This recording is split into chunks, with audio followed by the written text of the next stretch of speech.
Bom, para iniciar, então, a mesa redonda, gostaria de chamar, então, nessa ordem de chamada, gostaria de chamar a professora Ana Cristina Garofolo. Boa tarde a todos.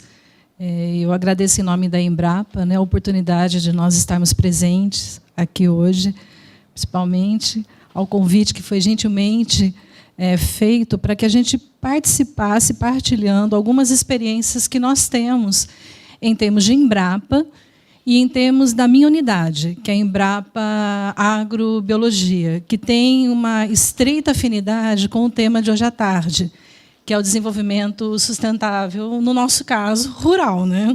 Então, assim, eu peço até desculpas antecipadas, mas os exemplos são agrícolas, né? Lógico.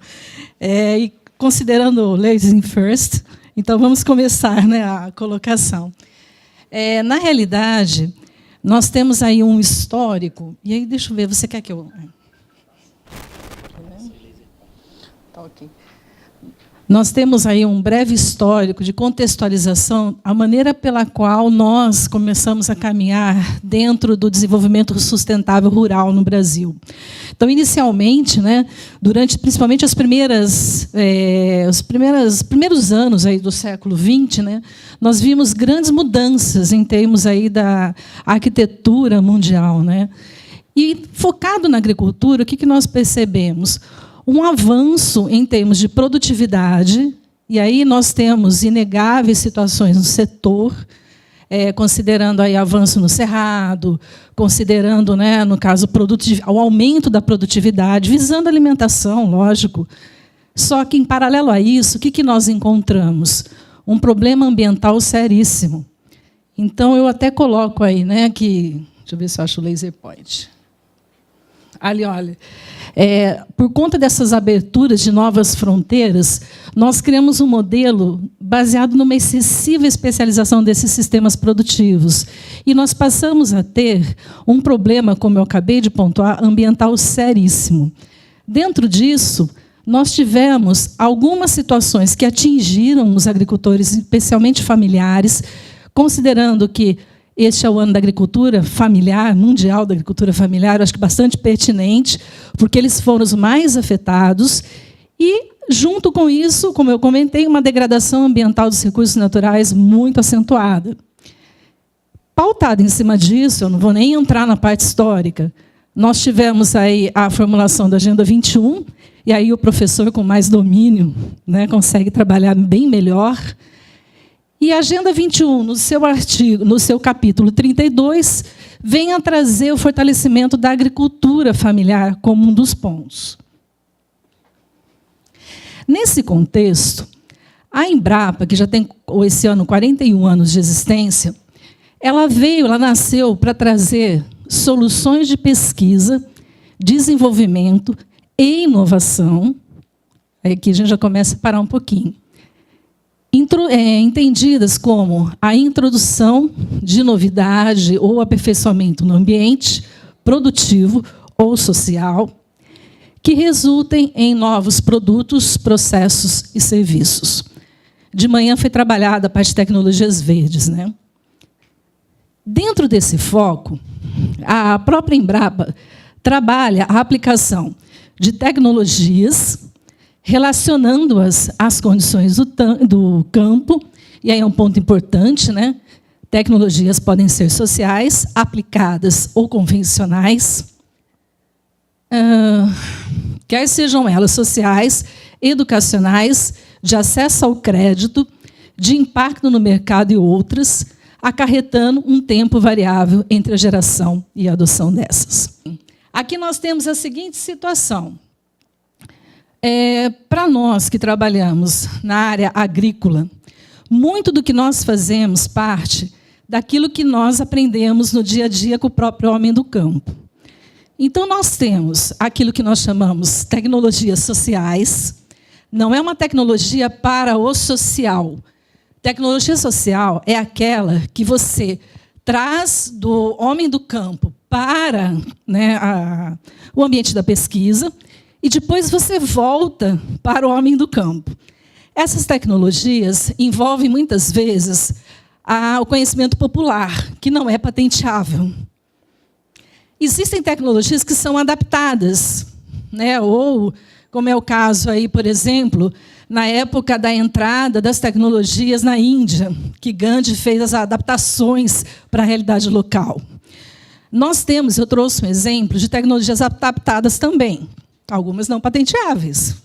Até por isso que elas permitem ser adaptadas. E nós temos as convencionais, que abrangem um número grande de tecnologias. Dentro desse escopo de tecnologias, quando um pesquisador ele inicia um processo de geração de conhecimento que pode levar a uma tecnologia propriamente dita, ele já é acompanhado pelo CLPI da unidade, que é o Comitê de Propriedade Intelectual. E esse comitê já vai avaliando junto com ele, de maneira que nós chamamos ex ante, desde o princípio da formulação, todos os caminhos que podem levar a uma possível proteção intelectual. Hoje, na Embrapa, existem várias tecnologias. Na Embrapa Agrobiologia, nós temos 6. Depois eu as listo. Opa. Bem, falando um pouquinho de desenvolvimento sustentável e linkando com o que eu acabei de falar, né? Falar em agricultura sustentável pressupõe comunicação, técnicas, saberes dos diferentes atores sociais envolvidos, né, nesses conhecimentos, nos diferentes espaços e os diferentes ambientes de produção. Todos esses pontos, essas situações, devem acontecer, no nosso caso, na geração de tecnologias voltadas para a sustentabilidade da agricultura brasileira. Ela deve levar a um processo de comunicação dialógica, promovendo uma relação, como eu coloquei, de ensino e aprendizagem aqui. Ou seja, muitas das tecnologias que nós temos, ela nasce do próprio conhecimento popular, visando, então, a interação com a produção e o modo de vida desse agricultor. Dentro desse escopo, o que a Embrapa, né, entende como solução tecnológica para uma agricultura sustentável? Ela entende como o conjunto de conhecimentos técnicos testados e validados, quer sejam eles resultantes de tecnologias sociais ou convencionais, ou mesmo adaptadas, que assumem o sentido de utilidade para a sociedade. Nós temos, basicamente, no nosso escopo de solução tecnológica, produtos, processos e serviços. Todos esses 3 pontos, eles são oriundos, no início da pesquisa, das demandas produtivas e tecnológicas da população ou do público a que se destinam. É lógico, eu estou falando em termos de, né, agricultura de base sustentável.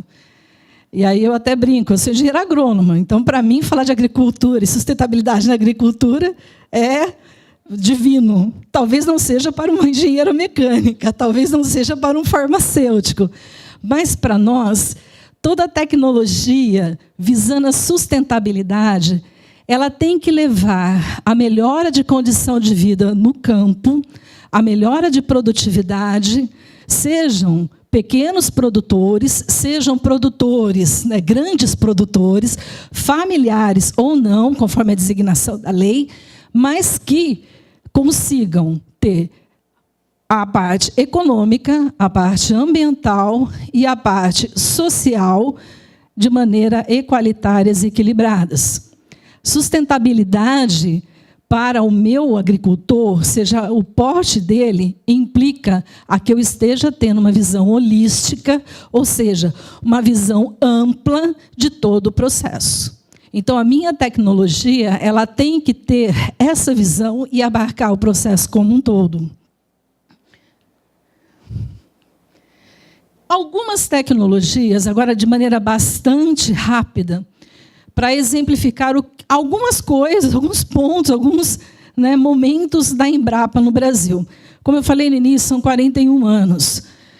Se alguém se interessar pela temática, no portal da Embrapa, www.embrapa.br, você tem acesso a essas tecnologias. E lá, inclusive, com a descrição, se elas são patenteáveis, se elas foram patenteadas, se elas são aditivos de inovação, enfim, descrito a tecnologia no seu escopo total. Uma tecnologia que nós temos na Embrapa é a adubação verde, lembrando que podem ser processos, produtos ou serviços. Então, a adubação verde, basicamente, é um conhecimento milenar, né? Quem é da área agrícola sabe que todo mundo faz adubação já há anos e anos, então não é novidade. Qual é a novidade? O que é o processo envolvido? Os espaçamentos, os consórcios com diferentes culturas que foram testados, o pool de diferentes espécies vegetais que foram testadas. Então, eu tenho, no caso aqui, dentro do objetivo da adubação verde, que é... Que é adicionar matéria orgânica, reciclar nutrientes e fixar nitrogênios, eu tenho a possibilidade do uso de crotalária, de mucuna preta, sorgo forrageiro, guandu-anão, milheto, que são espécies vegetais. Atrás dessa história da adubação verde, nós temos, por exemplo, o Banco Comunitário de Sementes e Adubos Verdes, que é algo que há muitos anos já se faz, que é a troca de semente entre os agricultores, e que hoje é um programa de governo atrelado à PNAPO, que é a Política Nacional de Agricultura Orgânica e Agroecológica. Então, atrás de uma tecnologia, eu também tenho políticas públicas e programas de governo que sustentam. Um outro exemplo que eu trouxe aqui é a adubação verde com guandu. Então, no caso, guandu é uma leguminosa com todas as propriedades de fixação biológica de nitrogênio, ou seja, ela vem a substituir, em parte, ou conforme a cultura, até quase 80% da possibilidade de adubação nitrogenada. A adubação nitrogenada pesada, que é algo oriundo da época da Revolução Verde, ela pode trazer a liberação de compostos de aquecimento do efeito estufa, no caso. Então, ela pode promover o aquecimento global. Já existem estudos, inclusive do Bruno Alves, que é pesquisador da unidade, que comprova, que é, inclusive, membro do IPCC, que é o painel intergovernamental, que comprovam que, na redução de nitrogênio, você tem a redução das emissões dos gases de efeito estufa. Então, essa tecnologia, que aparentemente é milenar, de uso de adubação verde com determinadas leguminosas, possibilita uma tecnologia simples, um equilíbrio sustentável em termos de, inclusive, emissão de gases do efeito estufa. Uma outra tecnologia, e aí que abre parênteses, eu não estou me atentando quais são protegidas ou não. Fica até a curiosidade aí para que as pessoas acessem o portal da Embrapa. Mas este caso aqui em específico, do biofertilizante, ele é um adubo orgânico, líquido, feito com materiais muito fáceis de serem feitos, porque são terra da mata, composto orgânico. Vejam, tudo que nós temos em abundância no ambiente rural, agrícola. Esterco, arroz, farelo de mamona, enfim, vários ingredientes que podem ser colocados e que, nada mais, nada menos, vão sofrer do que um processo de fermentação. Fermentação é antigo, não é? Mas, vejam, é uma tecnologia que ela foi testada, ela não nasce do dia para a noite, ela vem de um processo de pesquisa, ela vem de um acompanhamento de um CLPI, de um Comitê Local de Propriedade Intelectual, ela está sobre as regras, se é o caso, não esta, mas um CEGEM, que é um conselho, né, que você tem que ver quando trabalha com patrimônio genético, ou ela está, a tecnologia muitas vezes atrelada a um patrimônio cultural, que você tem que pedir autorização para poder fazer estudos. Então, não é algo que é novidade, mas ela é novidade no seu sentido mais amplo, a partir do momento em que ela traz um processo que pode vir a ajudar na substituição de um adubo químico que pode, por exemplo, gerar gases de efeito estufa. E traz uma economia para o meu produtor. E traz um equilíbrio ambiental. Né? O que eu falo para o pessoal do meu grupo de pesquisa? Nós temos que pensar no social? Temos. Nós temos que pensar no ambiental? Sim, temos. Eu nasci, né? Acho que o professor que é da ambiental, eu nasci também, né? Durante anos dando aula na Faculdade de Engenharia Ambiental. Mas nós temos que lembrar que o nosso produtor come. E aquela tecnologia, no meu caso específico agrícola, que não sustenta o meu produtor, ela está fadada ao fracasso. Então, eu tenho que ter o equilíbrio econômico, eu tenho que ter o equilíbrio social, eu tenho que ter o equilíbrio nas minhas tecnologias sustentáveis, ambiental, eu tenho que ter o respeito à história de vida daquele agricultor, eu tenho que conhecer, eu tenho que perguntar para ele, falar, olha, o que você precisa? Qual é a sua demanda? Porque, senão, gerar por gerar tecnologia, eu não tenho quem adote. E aí, o que eu faço? Deixo guardado numa prateleira? Uma outra tecnologia que eu trouxe aqui é a arborização de pastagens, com ênfase no modelo de leguminosas, né, de plantio de leguminosas. Eu acho que talvez alguém, se não conhece a fundo, já ouviu que nós temos um novo Código Florestal. E ele pressupõe, né, ele ratifica aí as ações de recuperação de áreas degradadas.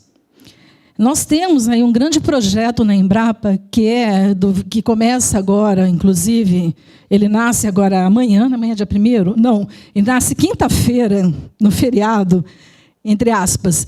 Ele começa, né, a caminhar, que é um projeto de proposição de soluções tecnológicas para a agricultura brasileira frente ao novo Código Florestal. Ou seja, eu preciso ter tecnologias suficientes para recuperar as áreas onde, aparentemente, aquelas técnicas de nucleação, técnicas de plantio consorciado, ainda, né, não dão mais certo. Então, esse projeto vem em atendimento a um Código Florestal. Para a gente poder colocar este projeto na rua, né, como o pessoal brinca, nós precisamos levantar todas as tecnologias para a recuperação de áreas degradadas que a Embrapa e seus parceiros têm. Porque a universidade produz conhecimento? Muito. Então, esta é uma tecnologia que ela é aplicável de imediato a uma situação brasileira que nós temos, que é o cúmplice de uma lei. E como eu brincava na época dos meus alunos, né, eu falava assim, lei não é resfriado, para você falar se pega ou não. Ela tem que ser cumprida. Então, nós temos o Código Florestal. E nós temos aqui um exemplo apenas de uma tecnologia passível de ser utilizada.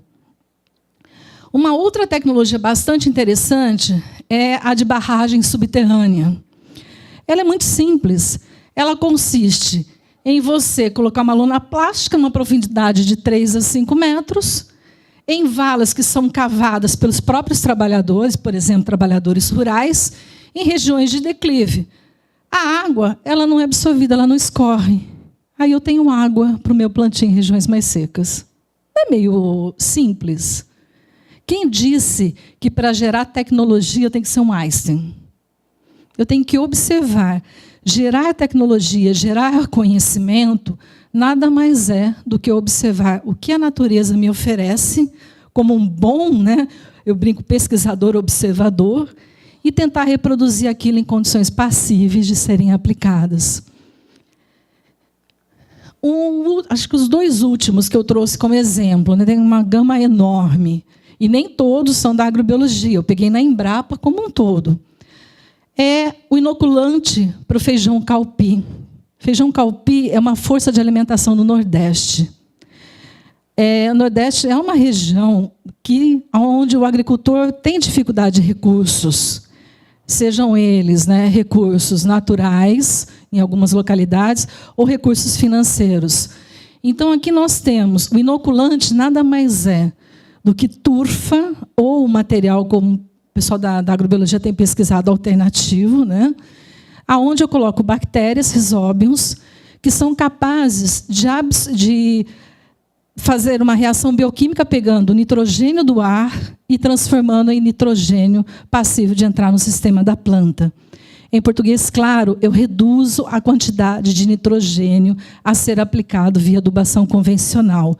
E é essa redução, muito semelhante ao que eu falei da adubação verde, ela pode chegar de 40% em condições de campo, né, até 52% nas áreas de agricultores, que a gente chama de experimentadores. O que é um agricultor experimentador para a Embrapa? É aquele que fala, né, abre aspas, pode vir na minha terra, eu deixo você testar a tecnologia. Esse é o agricultor experimentador. Esse aqui, o composto orgânico 100% vegetal, ele é patenteado. Tá ok? Então, ele tem proteção e ele é muito simples. É matéria-prima 100% vegetal compostada, compostagem também não é novidade, com a diferença que é adicionado torta de mamona com bagaço de cana-de-açúcar, né, ou palhada de elefante. Faz todo o processo e se tem, a partir desse composto 100% vegetal, nós temos aí um substrato para a produção, principalmente de mudas para a olericultura, né, que é as verduras, tomates, etc., e que geram um custo, uma redução de gasto muito grande para o agricultor, principalmente no estado do Rio de Janeiro, onde eu tenho grandes produtores de olericas, na olericultura. Um exemplo onde nós temos o uso, né, dessas tecnologias é o sistema de produção integrado de mudas de hortaliças. Eu trouxe como exemplo aqui, para que vocês possam visualizar o que é uma agricultura de base sustentável.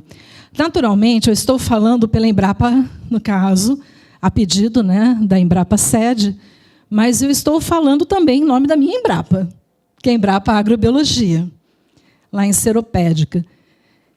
E nós aprendemos, como Embrapa, que nós temos parceiros com muito potencial. E esse é um projeto, inclusive, financiado pela FAPERJ, é um projeto financiado pela própria Embrapa, e alguma coisa desse projeto também tem o CNPq, aonde nós pegamos tecnologias sustentáveis, sociais ou adaptadas, que foram criadas por parceiros como a Pesagro, pela Embrapa, pela Universidade Federal do Rio de Janeiro, pela ASA, né, que é a Articulação do Semiárido Brasileiro. E, em cima de várias tecnologias, nós fizemos um pool tecnológico para solucionar um problema sério para o produtor de hortaliças, como eu falei, no estado do Rio de Janeiro. Qual que é? Mudas orgânicas. Para ter um produto certificado orgânico, eu preciso ter mudas de origem orgânica. E, mais para frente, inclusive, sementes de origem orgânica. Então, o que nós fizemos lá, né, a equipe de pesquisa? Nós pegamos a estufa, e aqui que são módulos, né, de 3 metros, são tecnologias extremamente simples para serem feitas pelo agricultor e comparativamente mais barata que as convencionais. Então, módulos, né, de 3 metros, aí com 1,80 de pé. Agora foi. Então, esse aqui é um exemplo bem simples, mas atrás dessa brincadeira nós temos estudos de muitos anos para se chegar a essa composição.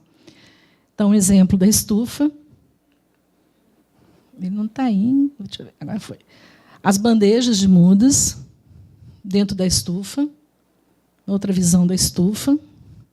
A cisterna para captação de água, que é do semiárido, né? Que é um método utilizado para a construção aí usando placas, né? Placas de concreto. E o que é interessante, porque são tecnologias de base social, elas trabalham muito com o coletivo social, ou seja, o capital social das pessoas que estão envolvidas. Então, no caso específico dessa cisterna para captação de águas, o foco principal é trabalhar mutirões. Então, nós trabalhamos também o conceito de sustentabilidade a partir do momento em que um auxilia o outro no processo. São placas pré-moldadas interligadas. Então, aqui é a foto do mutirão. Nós temos já 5 unidades dessas montadas no Rio de Janeiro. Uma, inclusive, em Nova Friburgo, na região de Teresópolis, né, que tinha o colega da manhã. Então, basicamente, o mutirão. Isso aqui, como eu falei, é do semiárido, né, da asa, articulação do semiárido. E finalizar, ele fica com essa estrutura. O sistema de irrigação que nós utilizamos foi desenvolvido pela Universidade Federal Rural do Rio de Janeiro. Então, ele trabalha basicamente aí, né, com microaspersores, e ele trabalha para puxar água com um motobomba, né, um conjunto de motobomba e um módulo solar, um painel fotovoltaico. Todas essas experiências que eu havia comentado, mais de base sustentável, elas são testadas, essas fotos, inclusive, das estufas e essas que nós vamos visualizar agora, são testadas no CIPA, que é a fazendinha agroecológica, que foi objeto de visita na Rio+20, inclusive, de chefes de Estado. Então, é uma fazenda que pauta suas ações em cima de bases sustentáveis. Então, essa daqui é uma foto na fazendinha, numa visita, inclusive, que houve lá, acho que são alunos. Aqui é o módulo, né, fotovoltaico. Aqui é a captação de água. A gente utiliza, no nosso caso lá, nós utilizamos uma lagoa, né, que foi represada por nós, as estufas que eu havia mostrado no início. Conforme o local onde eu tenho essa estrutura montada, seja ela em assentamento de reforma agrária, seja ela em regiões, né, de agricultura familiar, nós temos aí o apoio também dos agentes da Emater, dos agentes de extensão rural do Estado do Rio de Janeiro. E, finalmente, o substrato orgânico, né, nas 4 tecnologias. Aqui é um substrato diferente daquele 100% vegetal. Nós utilizamos aqui o que nós chamamos o verme composto. Tá? Então, eu tenho, basicamente, o verme composto, a obtenção dele, né? Tenho canteiros, vocês vão visualizar mais fácil, até para nós entendermos. Aí eu tenho um processo de solarização do verme composto, eu exponho ao sol esse produto. Aí eu tenho a adição do fino de carvão vegetal. Esse fino de carvão vegetal aqui, ele é oriundo, inclusive, de carvorarias, né? E ele vai permitir com que eu tenha uma granulatura final mais padronizada. Eu tenho o processamento da torta, né, a adição e processamento com a torta de mamona, que vai me dar a substância nitrogenada. E eu tenho, finalmente, o preparo final com a adição, né, da torta de mamona, o fino de carvão e o verme composto, que é mais ou menos o que nós apresentamos em algumas poucas fotos. Então, eu tenho aqui o início da obtenção, né, do meu composto. Aí a gente coloca uma tela, porque senão, literalmente, as nossas minhocas fogem. Né? Aqui também é na fazendinha agroecológica, só que depois eu narro, nós temos isso, como eu falei, implantados em algumas localidades no estado do Rio de Janeiro, e já rendendo, né, com a venda para o produtor. Aí nós temos a solarização, deixando ao sol, né, para que ele possa fermentar e compostar o final. Isso, há um processo, né, a retirada daqui para cá, uma peneiração. Aí eu tenho a solarização e, finalmente, né, finalizando espero não ter estourado muito tempo, mas eu só gostaria de comentar, né, algumas tecnologias nossas na Embrapa, elas foram protegidas porque o pesquisador se propôs a obedecer, entre aspas, naquela história da lei, né? Lei, né, não é gripe, né? Se propôs a obedecer normas, permitiu o acompanhamento CLPI, né, Comitê de Propriedade Intelectual. Às vezes, a gente, na ânsia até de divulgar, né, num artigo tal, a gente acaba perdendo a oportunidade de proteger com patente uma coisa que pode ser um bem coletivo para todos. Então, acho que nós precisamos, principalmente nós que somos da academia e das agências de pesquisa, nós precisamos estar atentos a isso. Algumas situações, como essa do verme composto, era fruto de uma tese de doutorado orientada dentro da Embrapa, com parceria da própria Rural. Não se teve esse cuidado, aí se perdeu a propriedade, o que não aconteceu no composto 100% vegetal. Outro que nós temos lá, e esse é protegido, é o caso do xaxim agroecológico. Ele foi obtido dentro da Embrapa, foi um insight do pesquisador. Ele percebeu que o milheto, quando enraizava, uma gramínea, quando ele enraizava dentro de vaso, ele formava uma estrutura de raízes muito parecida com a da Dicksônia, que é a planta, né, que dá origem ao xaxim, que é proibido o seu corte por lei ambiental, né? E ele deu desse insight, ele continuou as pesquisas e hoje é algo protegido por patente na Embrapa. Existe uma empresa, inclusive, que comercializa com licenciamento sem exclusividade, o que nos permite passar para agricultores como fonte de renda. Então, eu acho que, para finalizar nessa fala rapidíssima, fica a sugestão para que, quando você estiver desenvolvendo pesquisas, que você fique atento, porque, às vezes, ao proteger com patentes, às vezes não, porque, ao proteger com patentes, você, primeiro, assegura que aquilo fica brasileiro, fica nosso. Segundo, porque você também pode, num licenciamento como esse do xaxim, permitir que vários estratos, vários atores sociais tenham acesso a essa patente e possam produzir também. Em primeiro lugar, eu queria agradecer muito o convite da Fabiana. Não entendi ainda muito a razão do convite. Vamos ver se ela tem razão. Espero que tenha. Porque venho do Estado, tenho por norma aceitar convite da universidade. Eu acho que a gente sempre fala da distância entre a universidade e governo e sociedade no país. Então, acho que tem que ter por norma, toda vez que tem um convite, a gente tem que aceitar o desafio. Então, espero que a conversa nossa aqui tenha algum proveito para vocês. Mas, então, de todo modo, muito obrigado pela atenção e por estarem aqui. Espero que essa nossa experiência com o uso de tecnologias e processos novos para nós, ou pelo menos ainda inéditos na construção de obras públicas, de estradas, tenham alguma serventia e a gente possa conversar sobre isso e, inclusive, creio eu, contribuir também para que na formação de novos profissionais ligados às estradas, à concepção e à produção de estradas, a gente possa incorporar algum desses ensinamentos que a gente teve que construir no licenciamento, durante o licenciamento e na construção dessas obras que a gente selecionou aqui. Bom, começo pelas estradas-parques. Um conceito que nós introduzimos aqui no Estado do Rio de Janeiro, formatamos um decreto determinando que deveria ser considerado estrada-parque.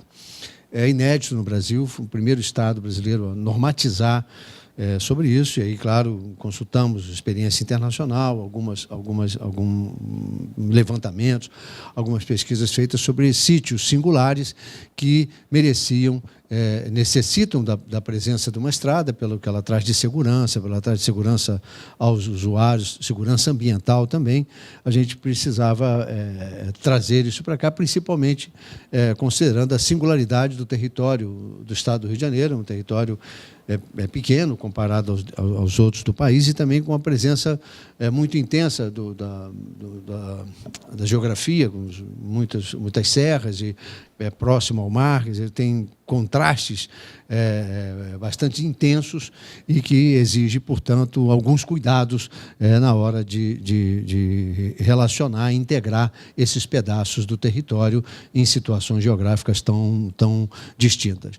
As condições essenciais desse decreto é que ela devia estar inserido em todo ou em parte em unidade de conservação da natureza, conforme as normas do SNUC, compatibilizar a sua utilização com a preservação dos ecossistemas locais, valorizar a paisagem, os valores culturais, a paisagem cênica também, não só, né, do patrimônio ambiental, e fomentar a educação ambiental, o turismo consciente, o lazer e o desenvolvimento socioeconômico da região onde está inserida. Então, são sempre, por trás disso, tensões e conflitos. Não, isso não é matéria de fácil tratamento por conta da fragilidade desses territórios.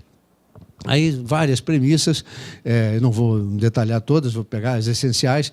O traçado, procurar seguir o curso menos impactante possível. Quer dizer, isso faz com que a gente tenha que conciliar o interesse ambiental, de evitar danos e mexer naquele território, né, já impactado por uma estrada existente, pré-existente, quando ela... nos casos que a gente mexeu, em 2 deles, a gente já existia uma estrada anteriormente, então evitar mexer muito naquele território já frágil, já em serra, e também lidar com parâmetros de segurança da circulação de uma estrada, quer dizer, parâmetros de engenharia internacionalmente reconhecidos. Então, é uma correlação difícil e, quando eu disse que a gente precisa mexer no conceito, quer dizer, é na universidade, na formação dos novos engenheiros, que a gente puder compreender e entender esse processo, incorporar esses desafios, certamente a gente já vai, no futuro, projetar melhor. Quer dizer, nós projetamos estradas ainda com muitos, nesse caso, para essas situações, tivemos que lidar com projetos de engenharia corretos, do ponto de vista do conhecimento formal, mas do ponto de vista da adequação àquele sítio, àquela situação, com dificuldades. Então, fazer essa transição e construir esse conhecimento é um desafio que eu creio que a gente precisa enfrentar. Bom, aí procurar fazer também cortes e taludes e mexer no território de forma a ser menos agressivo, tanto do ponto de vista do ambiente quanto da paisagem. Cuidar também de escolher materiais na pavimentação dessas estradas que tenham menos impacto no ambiente, que sejam mais saudáveis ou menos destrutivos na hora das chuvas, na hora de carrear materiais, que sempre, quando chove, carreia superficialmente, que seja, sempre carreia, isso vai contaminar os cursos d'água, né? E isso é importante que a gente tenha noção desses aspectos para que a gente possa também especificar e escolher mais adequadamente esses materiais. E também lidar com situações de mudança e, às vezes, não ter nem na prateleira material adequado para isso. Tem um caso que a gente vai citar aqui, da Estrada Parque Paraty-Cunha, onde, dentro de uma unidade de conservação federal, a gente precisou substituir o pavimento especificado anteriormente no projeto de engenharia de asfalto, ou asfalto borracha, por paviesse, por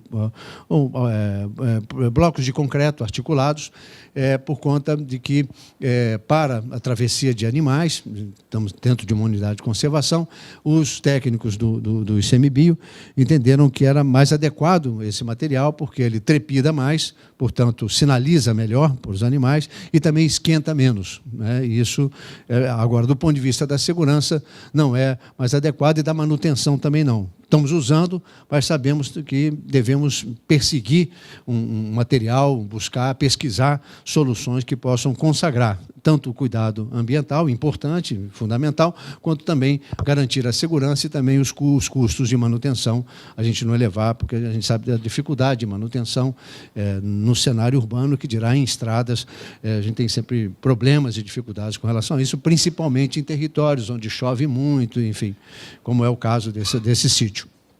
E aí vai e lidar com redutores de velocidade, limitação de velocidade. Isso é um drama, isso é talvez do mais difícil, um aspecto cultural, não tem nada de engenharia, nada da questão ambiental, mas é um aspecto cultural, é lidar com a necessidade de, ao fazer estradas mais sinuosas, portanto, mais adequadas à topografia do sítio que você está mexendo, você impõe a necessidade de redução de velocidade. Fazer redução de velocidade ou restrição de veículo é um problema grave, difícil, porque a situação dos carros mais poderosos, os carros mais vitaminados, né, e isso impõe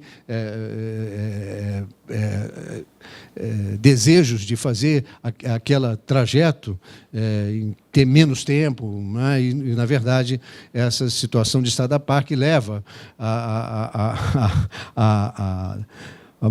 apontar para um caminho que tem que ser mais lento, tem que ser usufruto da paisagem, quer dizer, impõe algumas coisas que são conflitantes com os hábitos ou os desejos, se eu não sei se dominantes, pelo menos em parte da população. Isso também é um ajuste de comportamento e que certamente rebate no projeto e na gestão de ações como essa. Bom, aí mirantes naturais, coisas que a gente já fez no passado, no auge, digamos, no início do rodoviarismo no Brasil, nos anos 40, nos anos 50. Vocês mais jovens também não lembrem, mas aqui alguns professores vão lembrar comigo de alguns mirantes, de alguns locais belvederes que se construíam nas estradas e que nós deixamos de fazer, mas que com estrada parque a gente entende que é necessário até para criar ambientes também em que se possa fazer ultrapassagem, ter segurança para uma parada forçada, por manutenção, enfim, coisas que esses ambientes de pontos de parada ou de mirantes passam a ser também necessários. E a ocupação lindeira, quer dizer, lidar com o controle, que também não é fácil, nossa prática não é muito eficiente no controle do uso do solo, da área lindeira das estradas, evitando, portanto, que se crie por essa ocupação indevida, inadequada, pontos de fragilidade ambiental. Bom, ainda outros equipamentos importantes que a gente foi tendo que incorporar, tecnologias que a gente foi tendo que fazer a migração de um determinado setor da engenharia para esse nosso projeto, ou mesmo de outras ações ambientais, trazendo para a estrada, e são as zoopassagens, os pórticos, e as zoopassagens subterrâneas e as zoopassagens aéreas, e aí definir metodologias, aonde localizar.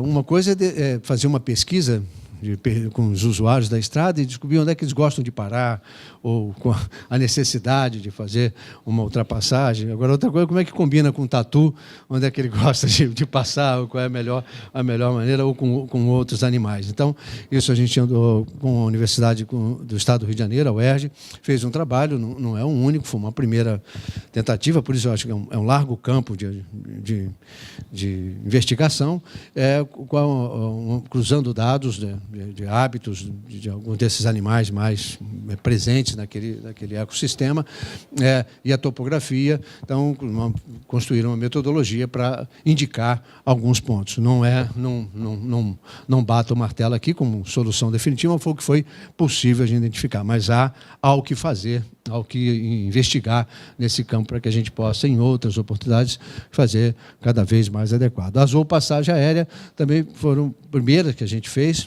Não temos notícia de outras, espero que funcionem adequadamente e vamos monitorar também, acompanhar para ver o êxito, né, e a eficiência do método consagrado por nós. Bom, são adaptações, isso eu queria chamar a atenção, esforços de iniciativas de tentar fazer uma aproximação, né, para um funcionamento mais adequado. A literatura disponível, a experiência que a gente pôde visitar ou conhecer, são situações distintas, ecossistemas distintos, então a gente fez alguns ajustes, né, e, portanto, pagamos o preço, certamente, por esse pioneirismo. Bom, aí são outros cuidados, sinalização. A sinalização precisa incorporar, né, não basta aquela cuidado animal silvestre, não é só isso, tem outras informações importantes que a gente teve que incorporar nesse processo. Adiante, então, a primeira delas, a Estrada Parque Visconde de Mauá, que eu não sei se alguns já devem conhecer, é uma estrada no sul fluminense, sobe sim, um pouco em pequena distância, você sobe bastante, era um desejo antigo, dos moradores, do pessoal que tem na atividade turística, uma atividade tem um peso importante na atividade turística, mas tinha também os que eram contrários, né? Nesse campo também a gente teve que lidar com essa situação. Nem todas essas ações são desejos unânimes, sempre tem conflitos e outras interpretações, e é sempre um processo denso de discussões e de audiência pública, envolve o Ministério Público, também não é simples, né? Mas é necessário, e é assim mesmo. A legislação nesse campo no Brasil avançou bastante nos últimos anos, e eu creio que daqui para frente a gente tem que incorporar essas questões e saber lidar com elas para que os projetos e as ações ocorram com a menor tensão possível, de uma maneira mais fácil, né? mais integrada, mais articulada possível. Bom, aí, aquilo que eu já falava, ao respeito ao máximo do traçado existente, evitando alargamentos e mexer nos taludes para criar mais áreas de tensão com o ambiente. Aqui os investimentos, para vocês terem uma ideia do peso que essas questões vão tomando. Aqui também teve um exagero, a gente também vai aprendendo. A audiência, existe um documento, quando você quer fazer uma obra, um documento preliminar, que, na hora do licenciamento, que é a instrução técnica. Nesse caso, o INEA estava na fase inicial, se instalando, um certo voluntarismo também da nossa parte. O INEA acabou fazendo uma audiência pública para definir esse tal termo de referência, esse elemento que orienta os estudos de impacto ambiental. Aí virou enfim, imagina, tem muita gente a favor, mas também com gente contra. Esse termo de referência, essa instrução técnica, virou uma panaceia, coube tudo.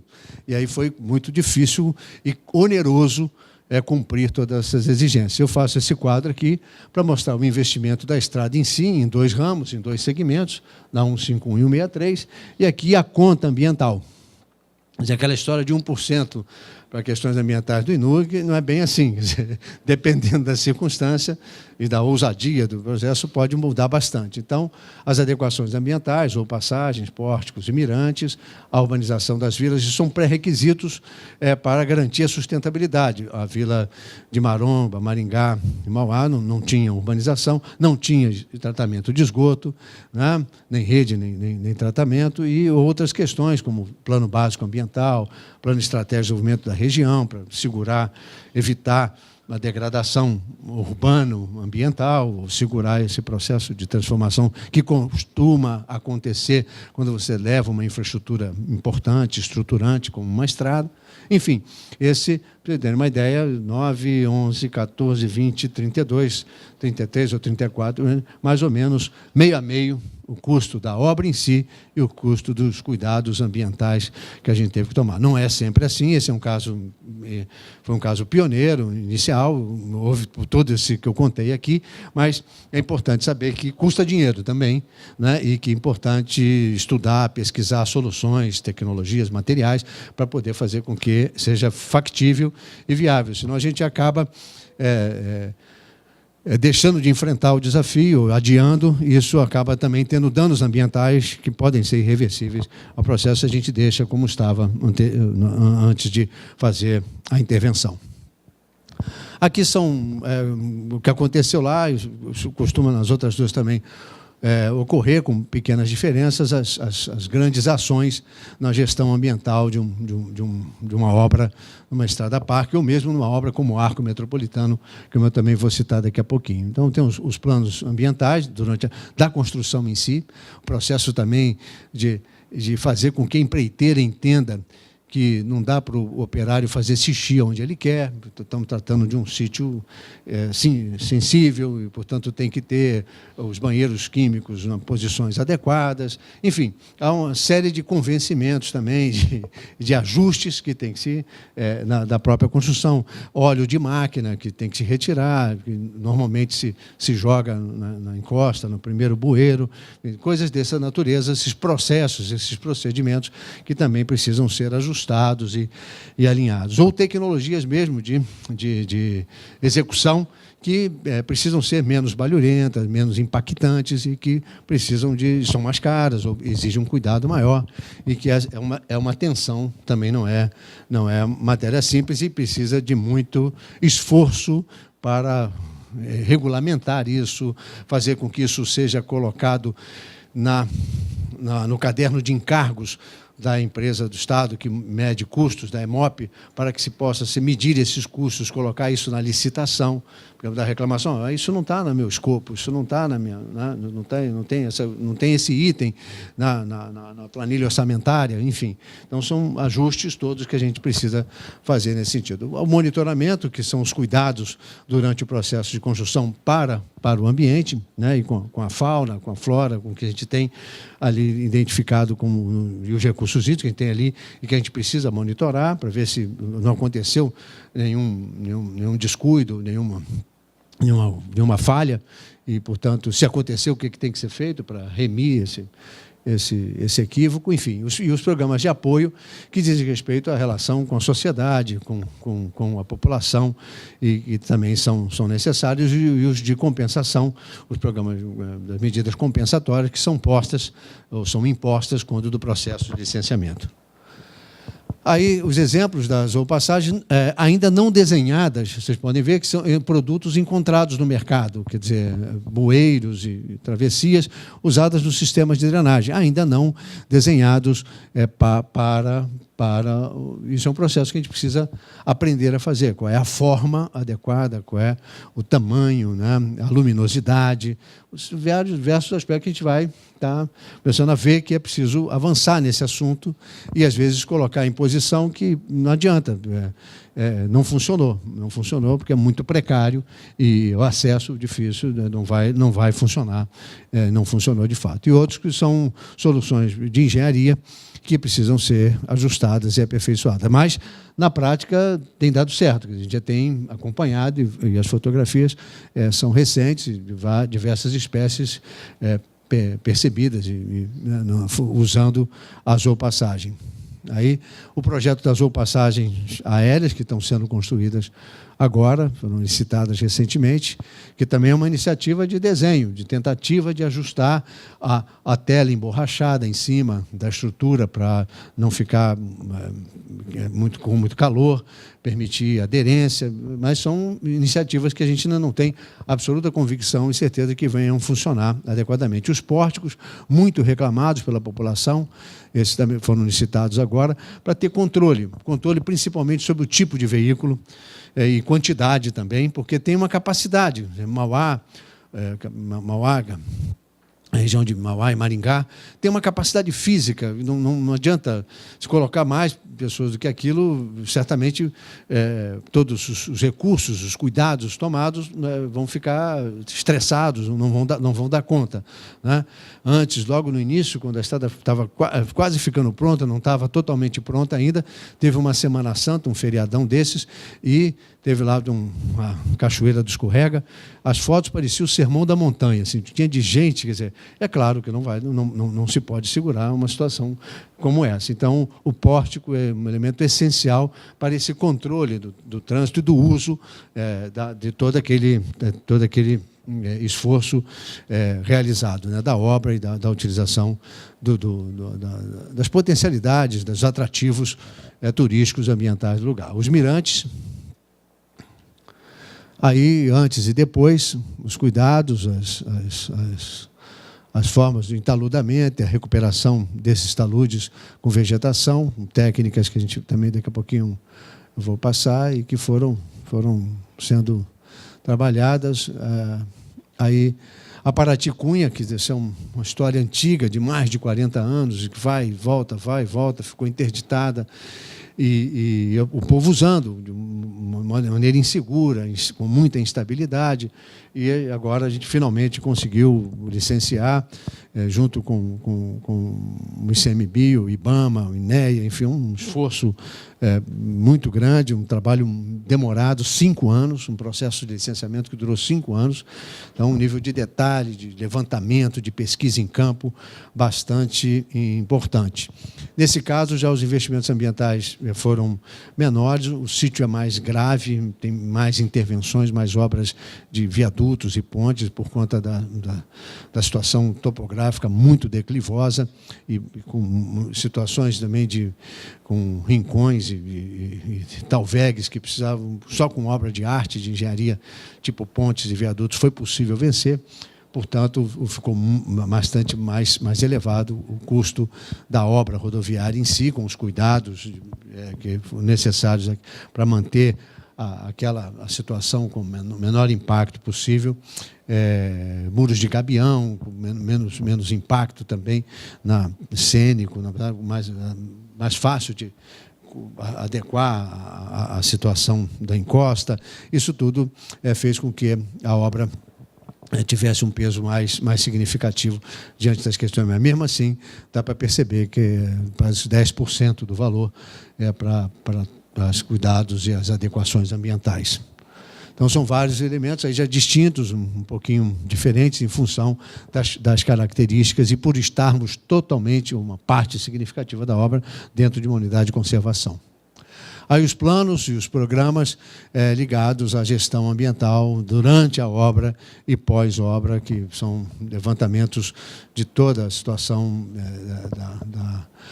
que tinha desde os estudos ambientais anteriores ao licenciamento, até mesmo durante a obra e pós-obra, como é que foi o comportamento em relação ao ambiente e ao uso, e acho que o uso que as pessoas vão fazer da estrada, daquele território. Aqui os cuidados dos levantamentos que a gente fez e vem fazendo com o apoio da Universidade do Estado do Rio de Janeiro, as espécies identificadas e a situação de risco de alguma delas, e tudo isso documentado e tal, para dar segurança a esse processo. A solução aérea é a mesma, mas já começa a melhorar um pouco, ainda que a engenharia de bueiro, de drenagem, de passagem de animais em fazendas, mas já um pouco mais robusta solução, um pouco mais segura para os animais. Adiante. Aqui uma tecnologia interessantíssima, quer dizer, por estarmos dentro de uma unidade de conservação, eles não permitiram que a gente fizesse uso de fogo, dinamite, para quebrar pedras. Tem muita pedra nessa estrada, é uma solução. E aí, então, se usa uma solução que injeta-se uma argamassa expansiva dentro das rochas e ela trabalha, né, reação química e expande, faz com que a rocha se quebre sem fazer explosão de dinamite. É mais trabalhoso, é mais oneroso, o transporte é mais complicado e tal, mas é uma ação importante, né, que demonstra cuidado. Então, eu trouxe esse exemplo para mostrar o quanto que a gente tem de aperfeiçoar, de pesquisar, de juntar conhecimentos para poder enfrentar esses desafios, para buscar a sustentabilidade, para que as ações da gente sejam mais seguras para o ambiente e mais sustentáveis ao longo do tempo. O regaste de germoplasma, também uma exigência do licenciamento, e a gente tem feito isso com bastante firmeza e cuidado nessas intervenções. Aqui os projetos de contenção, com muros de gabião, para evitar supressões ou conviver, mantendo as árvores, fazer uma engenharia com cuidado in loco, quer dizer, isso então exige um projeto, tem um projeto que você faz, a licitação, mas depois tem os ajustes desses projetos em loco para que a gente possa salvar o máximo, evitar o máximo possível suprir vegetação, principalmente daquelas que consideradas robustas ou já em estágio avançado de evolução, então mais maduras. Então, são soluções que também tivemos que buscar. Aí, em alguns casos, a solução teve que ser de concreto, em outra, em função da declividade da encosta. Aí houve o trabalho de arqueologia, também outro tema importante, vestígios da antiga estrada, né, que passava aí e que cruzava, né, então precisamos fazer um trabalho de arqueologia e identificar também exigência ambiental e fazer com que haja, em determinado pontos da estrada, esses pontos de visita a situações, né, de como aquilo era no passado, como era aquela estrada no passado. Isso é muito interessante, isso tem um aspecto importante, porque nessa nem tanto, mas uma outra que a gente fez na Serra do Piloto, que liga Mangaratiba a Rio Claro, a gente encontrou obras de engenharia, de drenagem interessantíssimas, né? E estão lá. Alguns motoristas reclamam de ter alguns pontos em que você tem que vir a sinalização, você tem que dar uma segurada e passar com cuidado, que você passa por sobre a situação. A gente não permitiu que se pavimentasse e, ao contrário, se celebrasse um pouco a engenharia tão sofisticada para a época, como a gente vê aqui, mas principalmente nessa Serra do Piloto. Aí os cuidados de educação ambiental, com operários, com crianças, com moradores, né? É um processo também do licenciamento.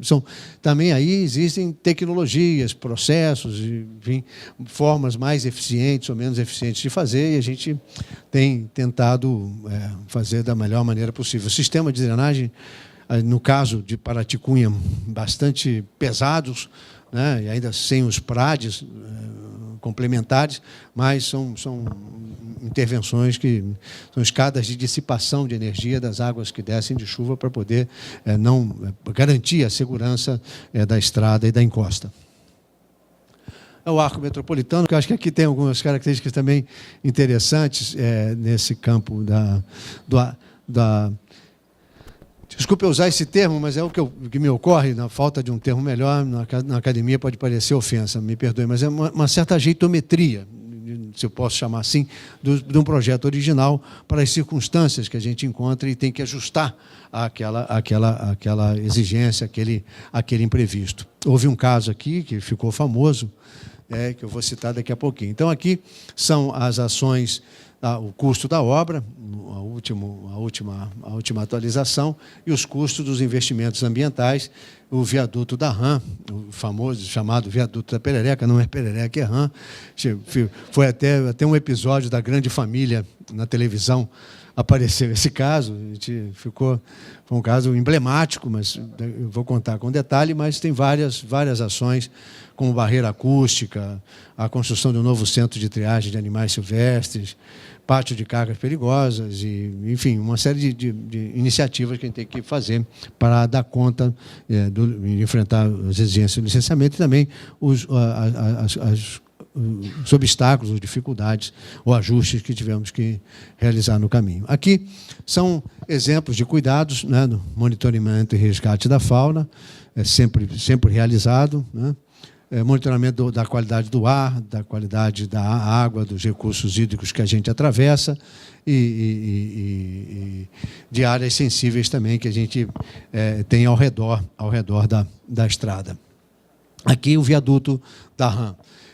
Houve uma falha, acontece, e por isso que processo que vocês estão fazendo aqui, de inovação, discutir processos, procedimentos, tecnologias, é importante, porque isso acaba sendo aplicado, né, aqui, acolá, e isso pode facilitar e ajudar muito a se evitar problemas, ou diminuir custos, ou prazos, ou atender melhor a população. Nesse caso, no EIA-RIMA, na FLONA, na Floresta Nacional da Tijuca, o conceito que se tinha, que era uma floresta de eucalipto, havia uma exploração de eucalipto para fazer carvão, um convênio com a Sangoban, e que, portanto, não se teve o cuidado e não se percebeu, já havia material registrado por um pesquisador da Universidade Rural, da localização dessa espécie ameaçada de extinção ali presente. A explicação, eu não sou do ramo, portanto, não Se eu cometer aqui algum deslize, me perdoe, mas a explicação é de que a Flona, apesar de ser uma floresta de eucalipto, inicialmente uma floresta de eucalipto, não, uma unidade para a produção de silvicultura, para pesquisas e investigações, para fazer produção de madeira no Brasil, ela, com o tempo, falta de verba aqui, recurso acolá, vocês conhecem isso também muito bem, ela foi ganhando outras características. Quer dizer, algumas clareiras foram sendo substituídas por vegetação nativa, o que migrou com pássaros, enfim, e ela ficou um misto de trechos com eucalipto, largados para lá, trechos com manejo, como eu falei, esse da Saint-Gobain, para produzir carvão, e trechos que ficaram com a vegetação próxima da vegetação nativa. Isso fez com que a área de entorno, que veio se urbanizando ali de Seropédica, você que é de Seropédica, o processo de urbanização ali, de Japeri, Seropédica, foi expulsando os animais, e eles encontraram refúgio nessa área que, mesmo antropizada, ainda era muito mais passível da vida desses animais existir do que o entorno. Então, aí, por isso, essa ocorrência, e foi necessário que, nesse lago, onde ela procria, construíssemos aquele viaduto que se vê aqui 50 ou 70 metros? 70 metros, né? Ficou em 70 metros o vão aqui desse banhado aonde ela procria. Isso tudo feito com monitoramento, acompanhamento, medições permanentes, tanto nossa quanto da equipe do ICMBio. Aqui as passagens mais generosas. Aqui, cuidados que tivemos que ter, por exemplo, ao localizar uma coruja buraqueira, um ninho, ela estava na fase de procriação, então a terraplanagem ocorrendo, mantivemos o murundu aí até que encerrasse o processo de procriação da coruja. Isso tudo documentado, eu trouxe aqui apenas alguns exemplos. Quer dizer, não são esses motivos de atraso. Também contam desapropriações, essas questões, arqueologia, mas tudo porque também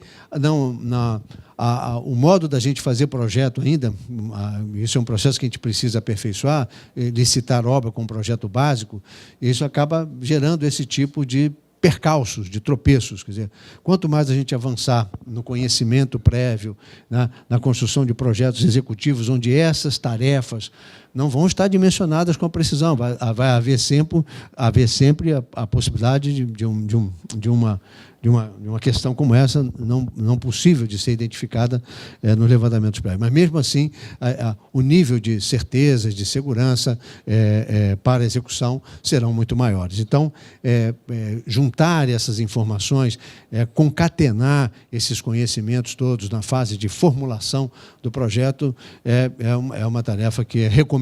Não é fácil. O mundo do conhecimento, e vocês também conhecem isso mais do que eu, o mundo do conhecimento é um mundo de pedaços, de territórios, de saberes, e fazer com que isso trafegue em mão dupla, em várias mãos ao mesmo tempo, não é uma tarefa singela. A gente, ao contrário, acho que, pelo menos na minha opinião, nos últimos tempos a gente teve uma visão muito setorializada das coisas, das questões. E acho que juntar e ter uma construção, uma percepção mais harmônica e articulada não é tarefa fácil. É fácil de dizer, né? Mas de praticar, então, também tem a ver com processo, com inovação, com metodologias, que a gente possa construir isso, e com transformação mesmo da maneira de pensar, de olhar a sua inserção, a inserção do seu saber, do seu conhecimento num processo de transformação, como é uma estrada do porte do arco metropolitano. Aqui, ao centro de triagem, as barreiras acústicas que tivemos que construir, porque o centro era o único que a gente tinha no estado, e estava na beira do arco, e então, enquanto não construímos o novo, que ainda não acabou, né, se licitou recentemente, a gente teve que proteger o antigo para garantir aos animais que são capturados em situações de risco e de comércio ilegal, pudessem ter os CETAS continuar exercendo o seu trabalho importante. Aqui o projeto do novo CETAS, feito para poder mudar de local e dar a ele o tratamento mais adequado. Aquilo era uma construção improvisada. E é isso, quer dizer, eu fiz um apanhado, muito mais de testemunho do que propriamente professora de tecnologias, mas era só uma notícia do que os desafios que temos e as necessidades de aprimorar essas técnicas, esses conhecimentos, para que a gente possa fazer estradas parques ou estradas mesmo e outras obras de engenharia e desenvolvimento das nossas cidades de maneira mais sustentável.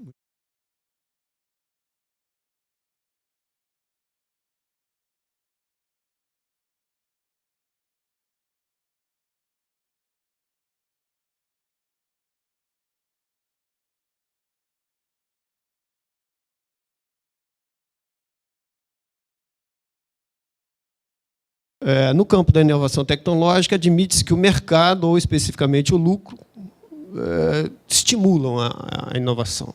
A empresa olha para o mercado e fala, eu posso abocanhar esse mercado, se eu trouxer algo novo aqui. Ou seja, as empresas inovam para evitar ameaças e riscos ligados à concorrência ou para aproveitar oportunidades, posicionando-se mais favoravelmente frente aos seus concorrentes. Já a inovação social é uma manifestação do sujeito, né? Supõe-se uma atitude crítica e desejo de mudar. É uma ação deliberada, intencional, voluntária, que alguém, liderando de forma vanguardista, acaba assumindo essa mudança, né? Então, na inovação social, a alavanca não é a concorrência, mas a necessidade de vencer adversidades, né, e riscos, embora a possibilidade de aproveitar oportunidades e responder aos desafios também se torna um incentivo a essa inovação. Então, na inovação social, as adversidades, os riscos, os desafios, as oportunidades é que motiva uma mudança na forma de ser, né, dos indivíduos dentro de uma comunidade, de uma sociedade. Então, as adversidades que a inovação social visa ultrapassar, os estímulos e riscos que a inovação social visa mitigar, os desafios que a inovação social pretende responder e as oportunidades que a inovação social procura aproveitar. Esse tema, inovação social, essa temática da inovação social, ela me chamou muita atenção porque há uns 20 dias atrás eu participei lá na Rede Globo de um debate bastante interessante sobre um tema atual no abastecimento de água no Rio de Janeiro, né? Moradores ficam sem água em casa, mas continuam pagando as contas. Então, os caras apresentam as contas pagas por anos, a fio, e não recebem água. Quem é esse cara que não recebe água e paga a sua conta? Qual a necessidade desse indivíduo de continuar pagando a sua conta sem se organizar, sem criar uma inovação na sua atitude, enquanto comunidade, enquanto indivíduo que praticamente talvez não tenha nem noção de que tem uma lei nacional de saneamento, que tem uma lei de prestação de serviços públicos essenciais que está do lado dele, enfim, que tem que ser cumprida.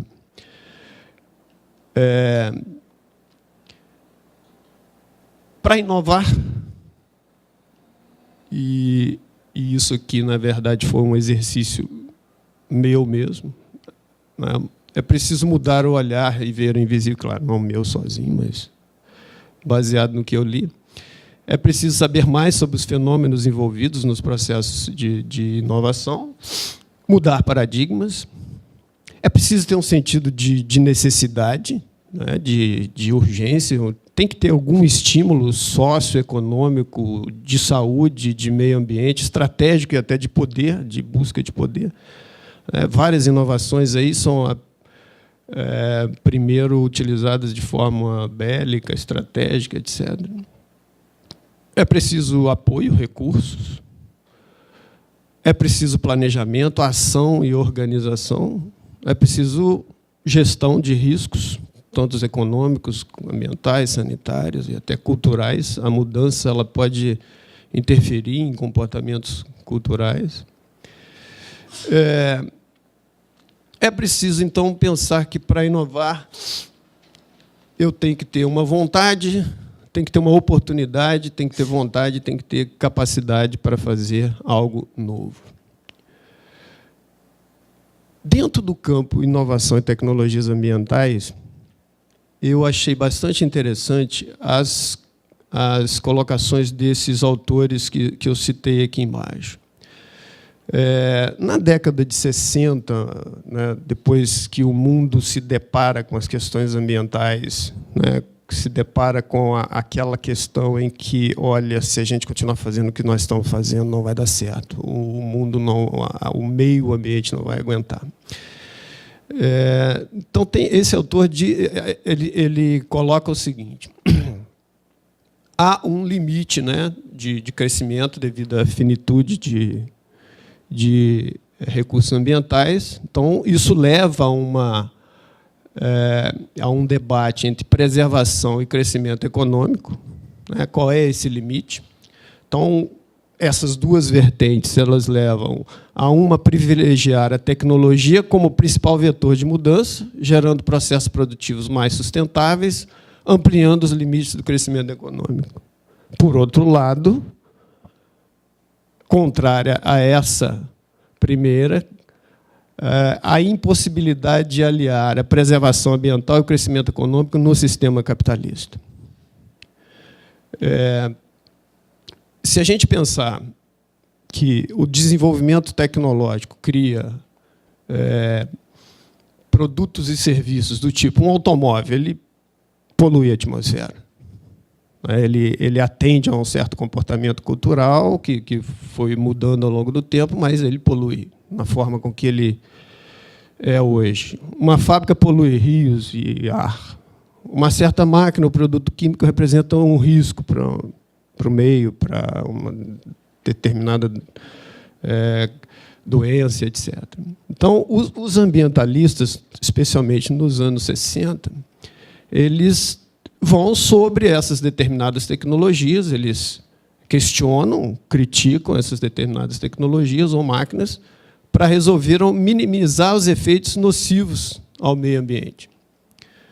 Então, em contraposição, ou nessa mesma linha, a problemática da mudança tecnológica para resolver problemas ambientais, isso dentro dessa ideia que o sistema capitalista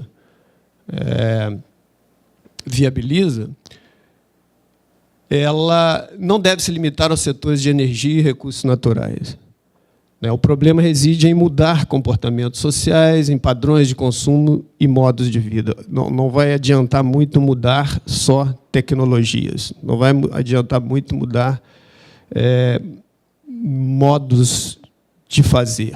É preciso a sociedade, é preciso algo, juntamente com a mudança das tecnologias ambientais, estar em ação. Então, a tecnologia deve ser considerada em uma visão holística.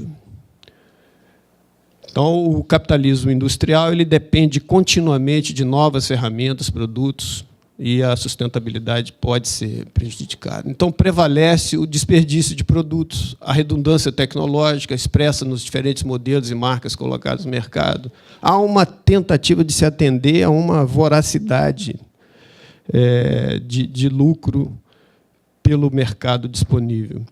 A incompatibilidade entre equipamentos de linguagens diversas. Há que se mudar comportamentos.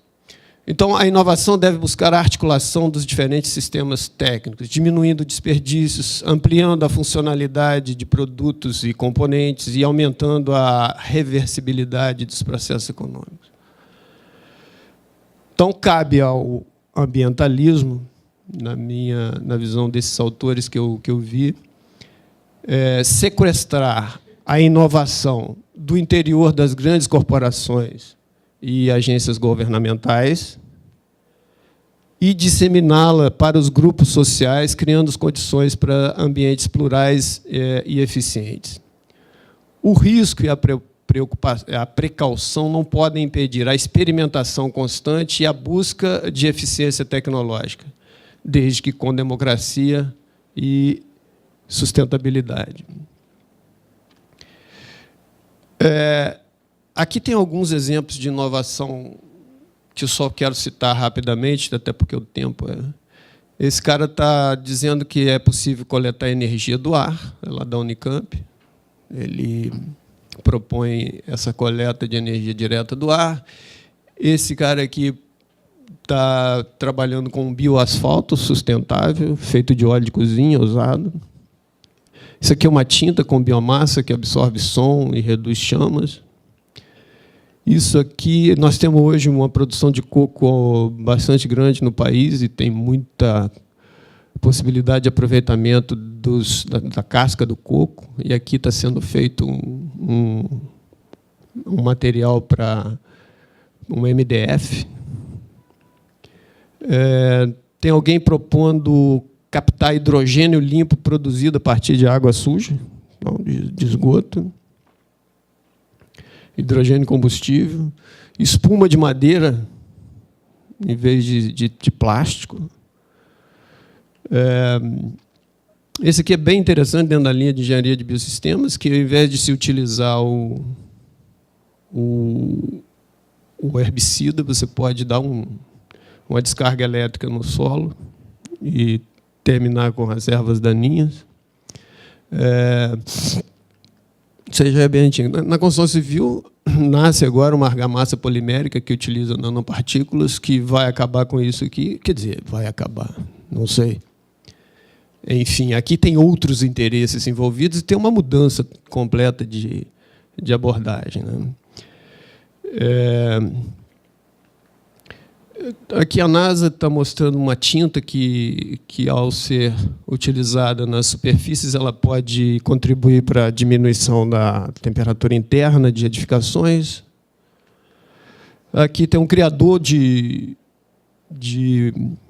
gafanhotos para comestíveis dentro de casa.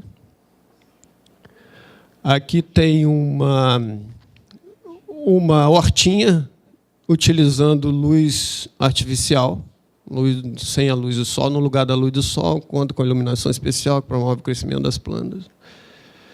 Esse aqui propõe um chuveiro com máquina de lavar direto, então o dispositivo reaproveita a água residual e o sabão usado durante o banho, lavar roupa. Eu já tomo banho e lavar roupa. Essa aqui é uma pesquisadora de 17 anos lá da Índia que trabalhou com esse papel capaz é uma simples folha de papel que inibe o crescimento de fungos e bactérias, aumentando a vida útil de produtos alimentícios guardados dentro desse papel. Lavadora e secadora, enfim, lava e seca. Esse aqui é interessante, que mantém aquecida a xícara com um material que é uma bolsa térmica com acetato de sódio, que esquenta no interior do anel plástico quando é friccionado. Então, você fricciona, ele mantém isso aquecido. A tomadinha com célula fotovoltaica, que você pode carregar o celular, cola ela na parede, bate o sol, você pode ligar aí o seu celular. Esse que foi recente, agora na Alemanha, na feira lá de Hamburgo, nesse painel aqui desse prédio são desenvolvidas algas que elas são capazes, né, dessa fachada aí, compostas por persianas formadas por microalgas marinhas. Elas conseguem gerar energias através de processos bioquímicos e quase que o prédio fica autossustentável em termos de energia, aquecimento, etc. Esse aqui é bastante interessante dentro do Indoor Pollution. Alguém pensou numa planta que pudesse ajudar a sequestrar poluentes internos dentro das edificações. Esse aqui, eu coloquei isso aqui porque é bem da minha área, essa questão. Lá na Inglaterra, o cara pensou numa casa que flutua quando vem a enchente. Então, vem o rio aqui encheu, estou trabalhando exatamente com isso. o rio enche e a casa dele sobe. Eu acho que... Mas, enfim, inovações agora dentro da engenharia de sistemas ambientais. Na microdrenagem, a gente está o dia sempre enfrentando situações de inundação. Olha, isso e isso. Né? Por que não? Né? Isso a gente não tem muito aqui no Brasil. Essas possibilidades de você ter bacias de infiltração no passeio. Você tem mais essa impermeabilização completa. Né? Então, isso aqui não é nem no Brasil. Então, isso são situações em que melhora a sua condição de drenagem no nível da microdrenagem. Você pode ter, abaixo do pavimento aqui, um reservatório temporário de água que causa uma detenção subsuperfície na pista de rolamento. Tá, tem obra, tem custo, tem investimento, mas é uma possibilidade. Que tal esse telhado e esse telhado? Quem faz a água chegar mais rápido no ponto crítico dentro do meio urbano? Essa possibilidade de detenção da água, né, no entorno imediato da edificação. Então, tanto no entorno... Isso aqui é no Rio. É uma escola. Não é mentira isso existe. Então, essas superfícies elas podem... no campo da macrodrenagem, a gente tem várias situações, mas eu prefiro... Eu escolhi essa daqui, porque eu até participei um pouco desse processo. A gente tem aqui...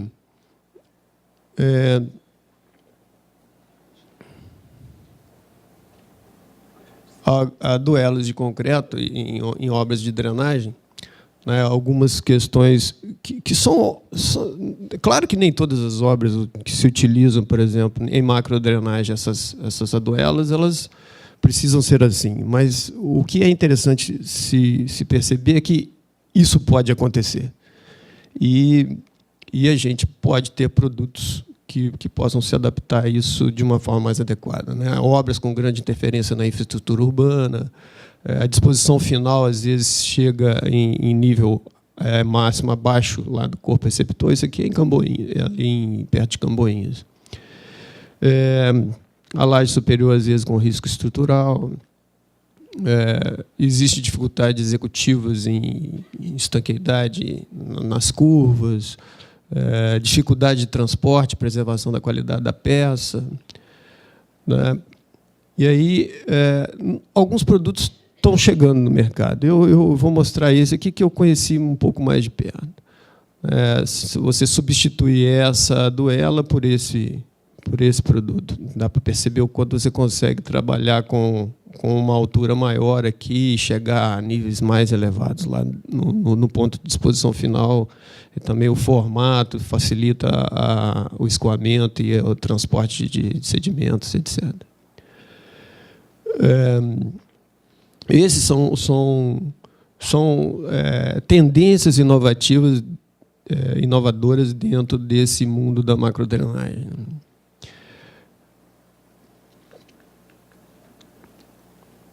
São estudos ainda que estão sendo feitos, mas dá para perceber aqui galeria de serviços, as propostas de condução de água, de drenagem.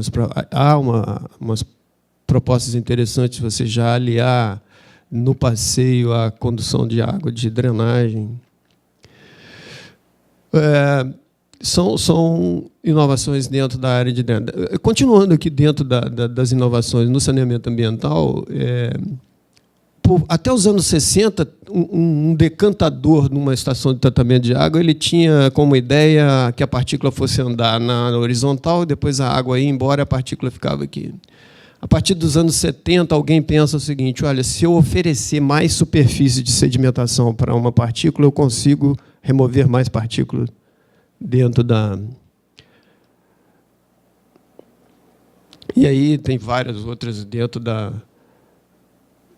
do mundo do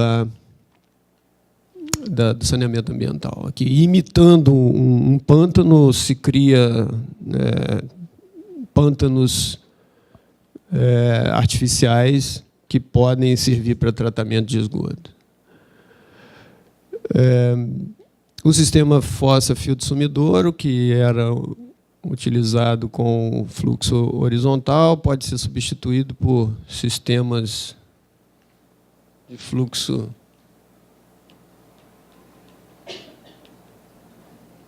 fluxo horizontal para fluxo vertical. Isso foi uma evolução bem interessante. Na verdade, na sequência aqui, o que eu tenho é uma apresentação sobre um trabalho que a gente fez de tentativa de inovação de abordagem de tratamento de esgoto numa comunidade aqui no município de Aiuruoca, mas não vai acrescentar mais em relação ao que a gente vem falando aqui das novidades em saneamento. Então, a gente utilizou essa fossa séptica da Embrapa. O que a gente percebeu foi lá no Alto Aiuruoca, essas fossas. O que a gente percebeu, no final das contas, é que havia necessidade de maiores estudos para a utilização da fossa, em função de que alguns não, a maioria dos indivíduos que receberam essas fossas, eles não utilizaram essas fossas de forma adequada e não houve gestão posterior. Eu acho que a inovação acabou não cumprindo completamente a sua função. Tinha outras questões aqui, que essa fossa, a proposta dela era que o efluente fosse utilizado para irrigação, mas nem todos utilizaram, enfim. Eu acho que posso finalizar que é melhor que você se inove também, seja um ser humano melhor. O Nietzsche coloca o seguinte: convicções são cárceres, num certo sentido. Nada é, tudo está sendo, como fala o Hegel. Então, há uma mudança em tudo. Bom, eu acho que a gente pode abrir perguntas do público, se alguém tiver alguma colocação a fazer com os palestrantes. Né? Eu achei muito legal aqui a apresentação do professor Dário. Né? Gostaria depois, lá dentro da UF, né? Eu sou da Geociências, de estreitar aí toda essa engenharia aí, que me pareceu bem interessante, até de colocar isso para os nossos alunos de ciência ambiental, que a gente está tentando colocar esses conceitos de conciliação de desenvolvimento, tecnologia com a conservação e a sustentabilidade, que é o grande desafio, acho que não só para nós na academia, mas para a sociedade como um todo. Né? Bom, reitero o convite aí da participação do público. Bom, professora Fabiana. Eu só queria fazer um comentário. Primeiro, né, parabenizar aí a mesa. É uma mesa que realmente, num primeiro momento, pode soar estranha, né? Mas eu acho que cumpriu um papel perfeito em termos de conteúdos, né? Eu acho que, e da apresentação também brilhante de todos, porque a gente falou um pouquinho dessa questão da agrícola, né? O urbano virou um urbano que acabou envolvendo toda a questão ambiental. O Dario apresentou uma série de inovações, tecnologias que certamente, algumas provavelmente ainda não estão comerciais, mas que são pesquisas, quer dizer, mostrar que a importância de fazer esse pensar, que não é um pensar realmente segmentado, é fundamental. Eu acho que a nossa plateia aqui é um público bastante diversificado, que é bom para refletir, né, provocar essa reflexão, né, o compromisso que a gente tem com o social, com o ambiente, né, não só com a questão econômica, mas com a sustentabilidade no geral. Então, eu queria, na verdade, era tecer esse comentário, né, que foi uma mesa que foi cumprir um papel assim de quase encerramento do nosso seminário, que depois a gente ainda tem mais uma atividade, mas perfeito. Muito obrigada aí pela participação de vocês.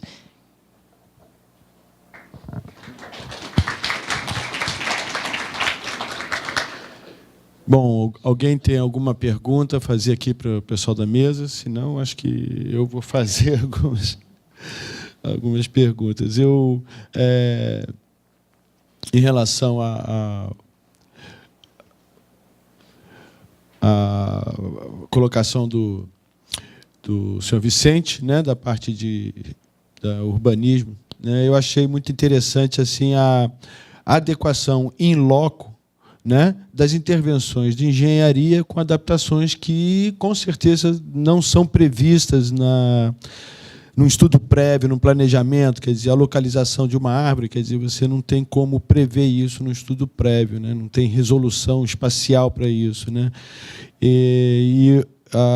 eu acho que também aconteceu, né, e aí eu queria que o senhor comentasse um pouco, quer dizer, essa capacitação dos funcionários, dos trabalhadores, né, na hora de estar implementando, né, porque o operário ele segue o capataz, então tem que limpar, tem que fazer. E aí acho que existiu um trabalho de educação ambiental para que eles façam pouquinho diferente, né? Percepção de ver a coruja buraqueira ou de perceber, de fazer uma concretagem respeitando uma árvore. Eu gostaria de saber como é que foi essa experiência dentro da implantação da Estrada Parque. Em primeiro lugar, existia um serviço, deixa eu falar porque as pessoas me viram, existia um serviço que nós contratamos, no caso do Arco, e depois também nas outras, através da UERJ, mas no caso do Arco, uma empresa de supervisão ambiental na obra. E empoderar o fiscal, o responsável, né, por essa supervisão. Isso foi muito importante porque, ao empoderar, quer dizer, o Estado, o contratante, né, empoderar a pessoa subcontratada, né, da empresa que está fazendo o serviço de supervisão, dá a ela status de poder intervir, interromper uma obra, uma ação. Isso foi muito importante, porque isso contamina o ambiente, no sentido de que aquilo é para valer e que tem que ser feito com cuidado. Isso de um lado. De outro, eu acho que esse processo também de educação com os operários, permanente, também ajuda, colabora, eles são receptivos, ao contrário do que se podia imaginar, a experiência é positiva nesse sentido, eles respondem bem, né?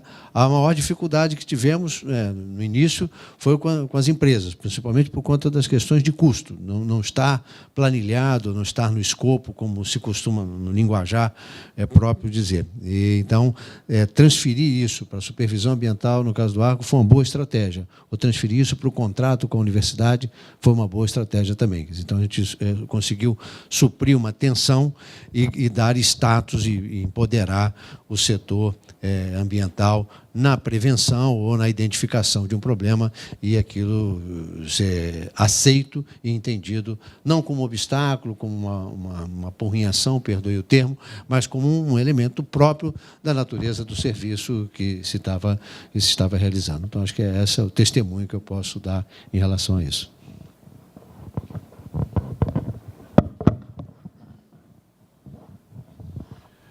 Bom, reiterando a solicitação, se ninguém tiver alguma colocação,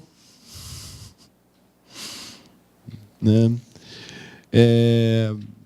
fazer uma colocação aqui para a professora Ana Cristina, né, quer dizer, todas essas práticas que a senhora colocou, né, quer dizer, são fruto de pesquisa da Embrapa, né? Inclusive, a gente conhece o professor Sérgio Miana, que é de lá, né? Inovação na parte de consórcio de leguminosa. E aí eu queria perguntar sobre a questão essa arborização de pastagem com leguminosas, né? Quer dizer, existe uma resistência muito grande dos produtores rurais de ter arborização na área de pasto, por causa que diz que atrai determinadas moscas do berne e tal, e aí você está colocando essa questão da arborização com leguminosas, que, do ponto de vista geoquímico, é excelente por adubação. Eu queria que você colocasse isso, como é que é o pecuarista, né, o pequeno pecuarista, em relação a essa questão do sombreamento. Bem, são dois momentos. Um é o cumprimento legal, né, das exigências que estão previstas no Código Florestal. Então, as pesquisas, inclusive o o Miana, ele é membro do grupo de rádio junto comigo, de recuperação de áreas, né? E uma coisa que a gente tem conversado bastante, porque essa pesquisa já vem há um bom tempo, ela já avançou além dessa tecnologia, é que ela é uma possibilidade, e em alguns momentos ela é a única possibilidade, dependendo do tipo de solo, da desagregação que você tem. Então, quando essa é a única possibilidade, a solução está dada. E realmente você vai ter outros problemas decorrentes. Aí entra a relação custo e benefício. Esse é um ponto para se considerar, né? O outro ponto é a resistência, ela sempre existe. Não é só no tocante a essas ações usando leguminosas, né, no caso, arbóreas, mas ela existe a partir do momento que o próprio produtor, muitas vezes, não quer perder área de manejo de pasto para recuperação, por exemplo, para uma obrigação legal. Então, por isso que eu até havia comentado na colocação, que eu falava para meus alunos no direito, né, que lei não é resfriado, ela tem que pegar. Então, a gente tem esses dois momentos. É lógico, essa é uma única solução tecnológica pensada no meio do universo que a Embrapa tem. Agora, se há uma outra possibilidade, que não seja essa, que vá trazer decorrência, como, por exemplo, atração, né, de patógenos, de moscas, etc., que se use a outra. Mas em situações onde não há, aí a gente paga o ônus. Perfeito, muito bem colocado. E acho que, para terminar, uma outra colocação para o professor Dário, né, a gente tem assistido aí a essa questão do telhado verde, né, como uma alternativa que acho que existe até um fomento por parte das prefeituras, né? Eu queria que você colocasse aí as vantagens da colocação e implantação do telhado verde e quais os benefícios que a gente teria isso numa situação urbana, né, em que existe, assim, em alguns lugares, em outros países, né, um estímulo e uma moda, quer dizer, uma febre de instalação de telhados verdes. Quer dizer, eu acho que isso mais cedo ou mais tarde vai chegar aqui no nosso país, né, e as vantagens decorrentes desse tipo de cobertura nos centros urbanos. Bom, é interessante a sua pergunta. Nós estamos no mundo da microdrenagem, né? Então, pensa ali no Campo São Bento. O Campo São Bento, quando chove uma certa quantidade, as águas da bacia que contribuem para lá vão e enchem o Campo de São Bento. Eu mesmo já fiquei preso ali, quem é de Niterói sabe que fica preso em volta. Agora, pensa a bacia toda que é urbanizada e que recebe a água de chuva, que se encaminha para o Campo São Bento, cada telhado daquele com uma capa verde.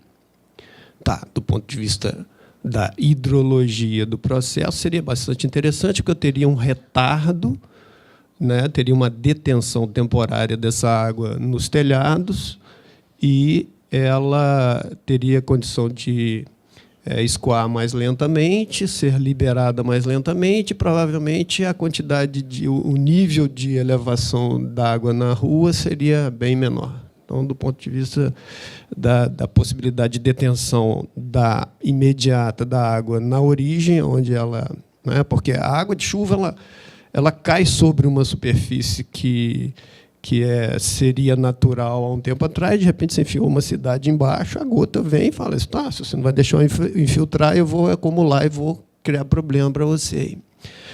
Bom, mas no telhado verde, eu participei há uns 2 anos do ICUD, que é o International Conference on Urban Drainage, que foi aqui no Brasil, e sim, muitas pesquisas sobre o uso de telhado verde apareceram lá. Questões ligadas primeiro, questões estruturais. Você não pode sair botando telhado verde, sabe que dá ali quase 200, 250 quilos por metro quadrado, que você vai aumentar de sobrecarga nas lajes, nos telhados, etc. Então, você tem que ter um preparo para isso. Que tipo de vegetação?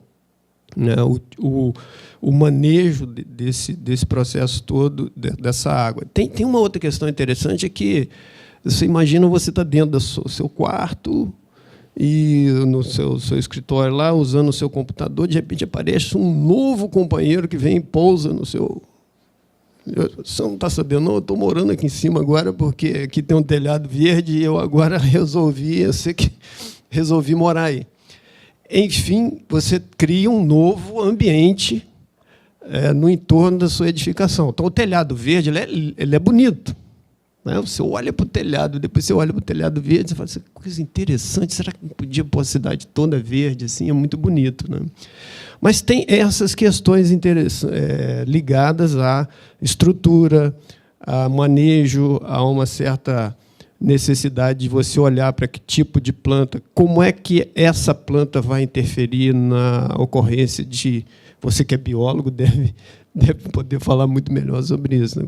Como é que mudar os telhados de um bairro todo, que antes era de telha e agora é de uma vegetação, eu vou também oferecer habitats para novos, novos mosquitos e etc. Você deve saber melhor do que eu.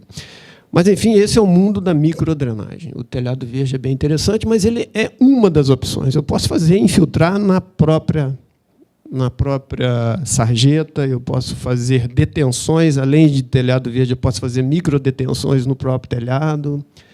E esse é o âmbito do lugar onde a água deve ser retida, porque a gente chama de geração. Né? Ela cai em cima do telhado e ela vai escoar para o entorno imediato, depois é que ela vai para a sarjeta, e depois, acumulando-se na sarjeta, que ela vai para o sistema de macrodrenagem.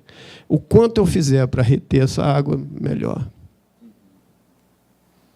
E só uma questão assim, até de interesse próprio. Eu moro no último andar e a atenuação do calor é muito significativa. Você pode complementar rapidamente, por favor? Bem lembrado. Tem um efeito muito importante na regulação térmica dentro da edificação. Você vai evitar a incidência de raio solar direto na telha e agora ele vai passar a ser a água vai ser evapotranspirada e daí você tem uma redução no calor. E, como consequência disso, menor custo de refrigeração, maior conforto, né, para quem habita. E lembrando também, como biólogo, né, quer dizer, vão aparecer eventualmente mosquitos, alguns bichos inadequados, mas vão aparecer também passarinhos, borboletas, né, flores e outros animais. Né?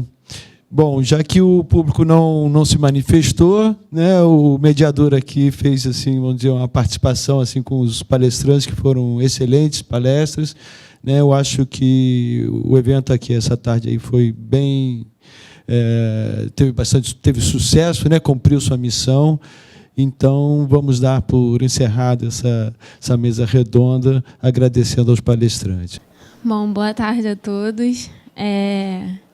Fico muito feliz de estar aqui, né, nesse encontro com professores, representantes da Embrapa, pelo menos da gente eu que sou de engenharia agrícola, é muito importante, é uma referência para a gente em pesquisas, trabalhos. Ao professor Dario também, que é nosso professor lá de engenharia agrícola. Então, a Agra fica muito feliz de estar aqui. Eu vou passar um pouco, o que eu vou falar um pouco aqui.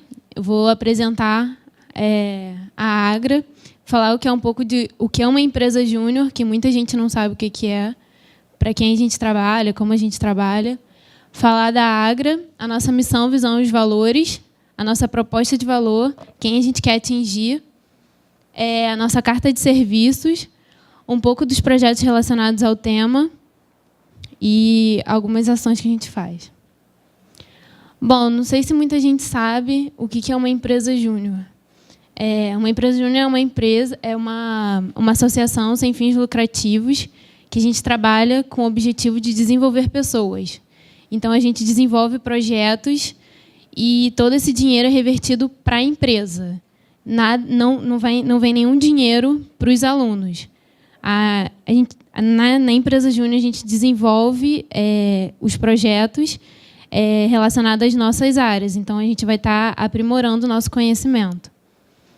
O objetivo é a prestação de serviços. e vem com um preço do projeto abaixo de mercado. E esses projetos, eles não são a gente pega, pesquisa e entrega. Não, tem todo um levantamento e vários professores, eles estão aqui nos auxiliando a fazer um melhor trabalho para a pessoa. Sempre a Agra vem bem sustentável, bem nessa área. E a gente também tenta ter um bom relacionamento com o cliente. Sempre ele é o nosso foco. A gente quer sempre melhorar o problema dele. De uma forma, tem gente que não tem muito dinheiro para pagar, aí recorre a gente, e é bem nessa levada. Todas as empresas juniores, elas vêm nesse ritmo, né? Bom, e quem é a Agra, né? A Agra, ela é uma empresa júnior de consultoria nas áreas de engenharia agrícola e ambiental da UF. Nós temos 3 anos, ainda uma empresa bem nova, né? E nós temos aproximadamente 25 a 30 membros, todos graduando de engenharia em vários períodos do curso. E nós somos divididos em algumas diretorias, né? Que é diretoria administrativa, de marketing, gestão de pessoas, projetos, assessoria de qualidade e presidência. Todas essas diretorias, elas auxiliam no projeto. Vem um projeto para a gente, cada diretoria ela entra em um canto do projeto. Então, independente de qual área você esteja, você sempre vai estar sendo desenvolvido junto com o projeto. E agora, na Agra, todos os membros podem fazer um projeto. Então, não é só a área de projetos vai poder fazer projetos. Não, todo mundo tem direito de fazer um projeto e está aprendendo bastante com o que vier, né? Bom, nós reformulamos o nosso caminho. A gente reformulou. Então, nós fizemos a nossa missão, que é ser um cenário de criação que desenvolve pessoas inovadoras capazes de mudar o mundo. A gente vem bem preocupado em desenvolver pessoas, fazer um excelente trabalho, fazer um excelente projeto, mas que sempre preocupado com as pessoas que estão na Agra. Se a gente está ali, elas já são diferenciais. Então, a gente vem bem assim, capaz de pessoas que mudem o mundo, como é o tema, né, de desenvolvimento sustentável. Então, a gente vem bem querendo melhorar, querendo fazer a diferença, querendo mudar. E a nossa visão é, em 2017, ser uma empresa júnior de referência no país nas áreas de engenharia agrícola e ambiental. Como é um curso, para quem está aqui no Rio de Janeiro, é bem difícil. Do engenharia agrícola, tem umas áreas ou outra da Embrapa, né? É difícil, às vezes, a gente conseguir, por exemplo, um estágio de engenharia agrícola, a gente sempre consegue na área de ambiental. E a gente quer ser referência no país, daqui da UF, a Agra quer ser referência nessas áreas. A gente aqui já tem muitos professores muito bons, e por que não ser a referência? Entendeu? E nós temos os valores, que é o orgulho de ser Agra, orgulho de estar na UF, orgulho de levar esse nome, a consciência socioambiental, que é muito importante no mundo hoje em dia, sinergia, a gente preza pela união de todo mundo, a gente acredita que a união faz a força, e a união melhora tudo de errado. Se a gente se unir, a gente vai conseguir chegar numa melhor. O espírito empreendedor, não ficar na nossa zona de conforto, sempre sair da zona de conforto, buscar melhorias, buscar sempre estar otimizando. Profissionalismo, transparência, a Agra preza tanto com os seus membros quanto com a UF e seus clientes, sempre ser transparente, sempre mostrar tudo que a gente pensa e o que a gente vai fazer, né? E a excelência operacional, que vem com a ajuda também dos professores, e a gente está sempre buscando o melhor. Aqui é uma das nossas propostas de valores, é quem a gente quer atingir na Agra, dos membros que estão na Agra. Nos membros, a gente quer atingir o autoconhecimento, formação profissional, orgulho de ser Agra, os valores e o networking. A gente quer sempre que o membro se desenvolva o máximo que esteja ali. Se ele está ali, então é hora de se desenvolver. Entendeu?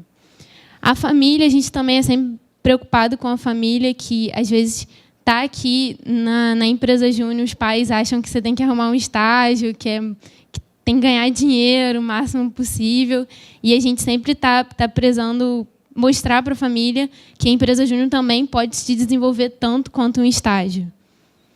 Os professores e o professor orientador, agora a gente vem no intuito de valorizar o professor.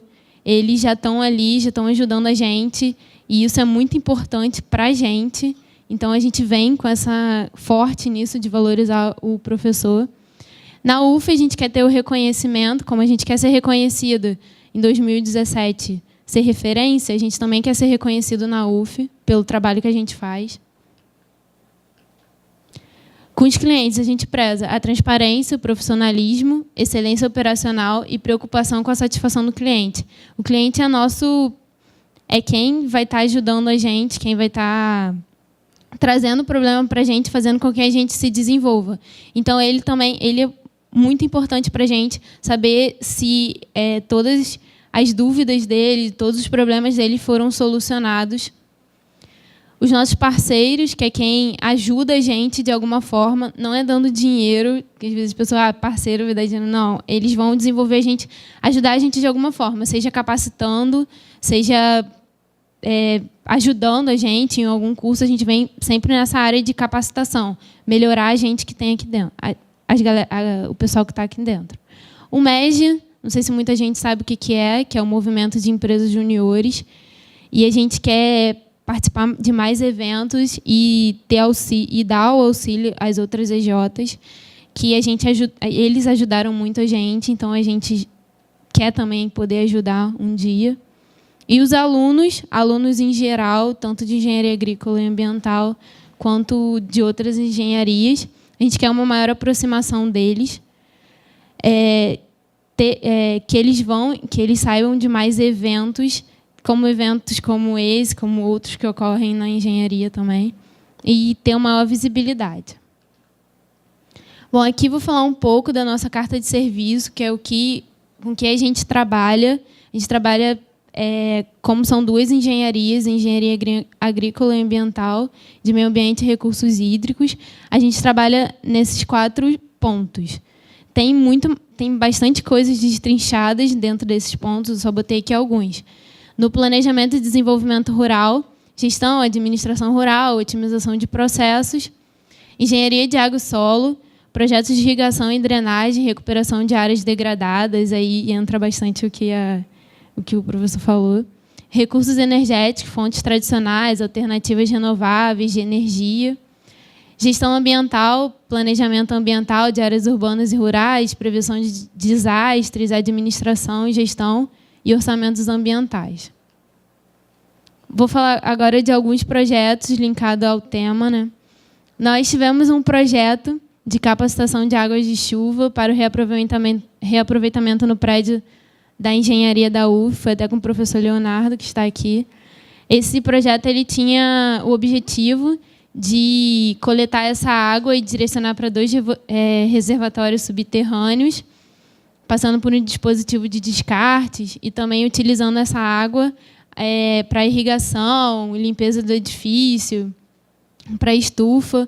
Só que a gente fez esse projeto e eu conversando com o professor Leonardo, esse projeto não foi para frente. Ele parou e agora nessa nova gestão, agora a gente está a fim de voltar com esse projeto, porque quem estuda na UF passa ali, tem as gotas, não tem a calha, fica pingando, assim, pinga nos alunos. Então, a gente quer voltar e quer melhorar a UF também. Esse outro projeto foi com o professor Gustavo, que o projeto piloto de postes de luz solar com placa fotovoltaica para o campus da Universidade Federal Fluminense. Essa seria a aplicação dessas placas em um poste que iria ser construído, e ele captaria energia e ele funcionaria na parte da noite com lâmpadas de LED. E também seria utilizado algumas tomadas para carregar celular, como foi falado aqui. Esse projeto também parou, não foi para frente, foi arquivado pela UF, e a gente está a fim de voltar a ele também, que é muito importante.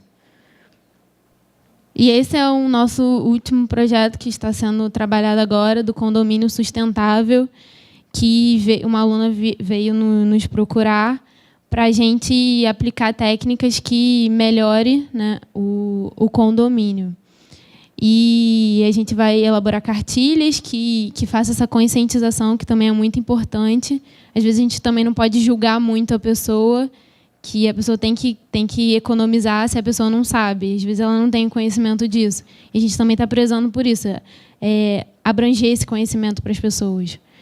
E ela vem com uma distribuição de texto para reduzir os gastos de luz, captar a água das chuvas para a irrigação no jardim, além de outros usos de energias alternativas.